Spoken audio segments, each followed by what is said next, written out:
You know I like displays, and you know I like keyboards. So what if they took a display and put it inside the keyboard? So we've got the Epomaker Shadow-X, and they sponsored this video so I could take a look at their keyboard and tell you what I think.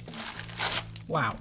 There it is. It's a 70% hot swappable board, gasket mounted, pour on foam, PC plate, and this one's got Bluebird switches. I've never tried them before. They're linear. We'll check them out today. So we've got combo keycap and switch puller, which is always great. I like to see the dual ones, not just the switch puller, which makes sense because it's hot swap. So you can take these switches out if you don't like the ones that come with the board and put whatever you do want to put in. Comes with a decent little sleeved cable, USB A to C. Then we've got extra switches and extra yellow keycaps. So actually, I think the yellow and gray could work pretty well. These are extra switches. Maybe they're the Bluebirds, they are blue. The top is like a seafoam green, and then we've got a blue on the bottom housing. Let's do a little bit of investigation just to see if these are the same thing that we're dealing with here.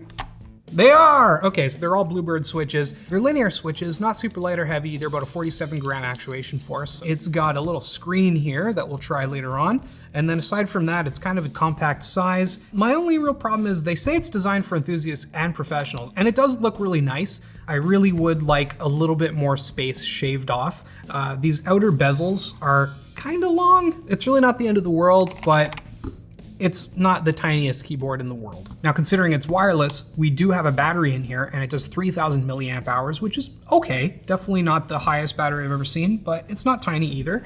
It's reasonably comfortable to type on with not an egregious typing angle or anything like that. Also, if you don't like the typing angle, it has one of my favorite things, 2-stage feet. So you want a little bit, you want a lot, you just flip the feet up, put it down, and you're good to go.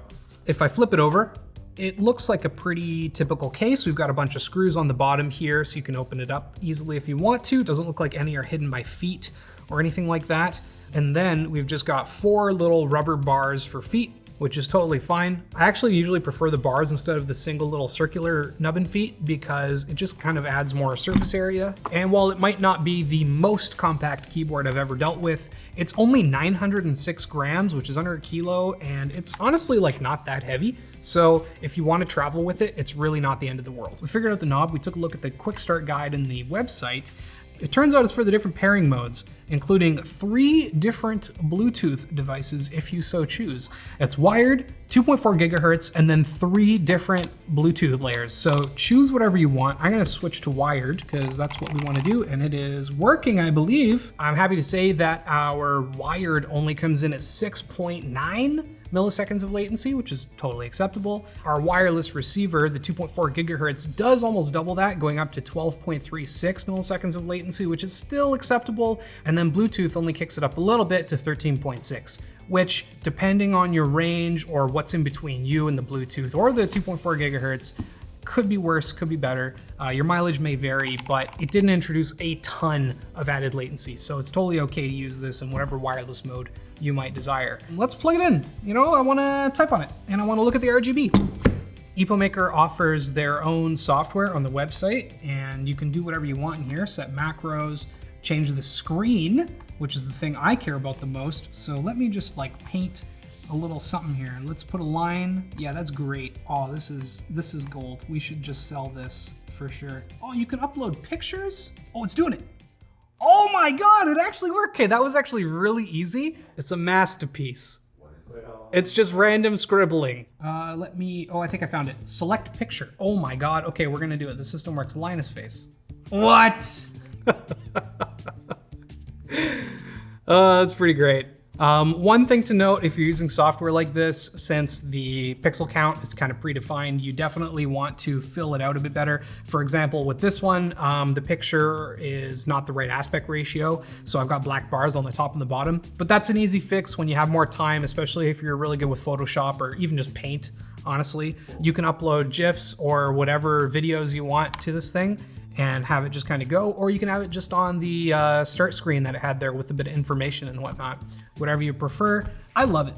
I kind of wish I had this on all my keyboards now. It's a feature that I would like to keep. I promise they did sponsor this video, but I'm really not even shilling. I genuinely want a display in like all of my keyboards now. It's pretty cool.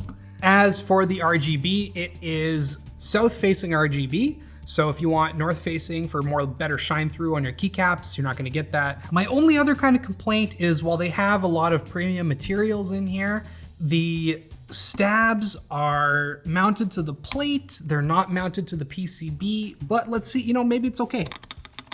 That's not the worst. Yeah, honestly, for plate mounted stabs, I'm pretty impressed. I think the spacebar could use a little bit of work, but frankly, that's just about any keyboard you buy. You've really gotta fix it yourself, but that's okay. Let's see how the actual typing experience is. All right, you know, I've been using tactiles for quite a while, but let's see how I am with linears these days. So here we go.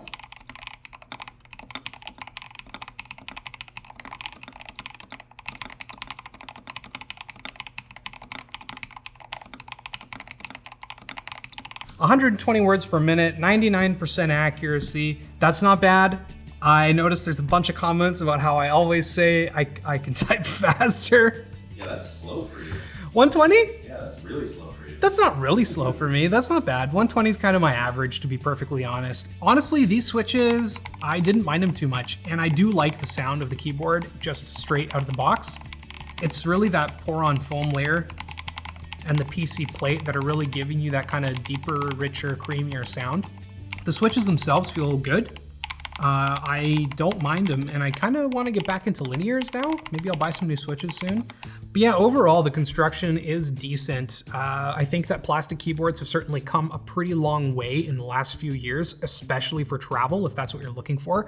Most of the weight in this is probably coming from the battery, if I had to take a guess. As for price, it's surprisingly reasonable. It's on sale right now at the time of filming for $73, which is frankly not bad for a wireless keyboard of this caliber.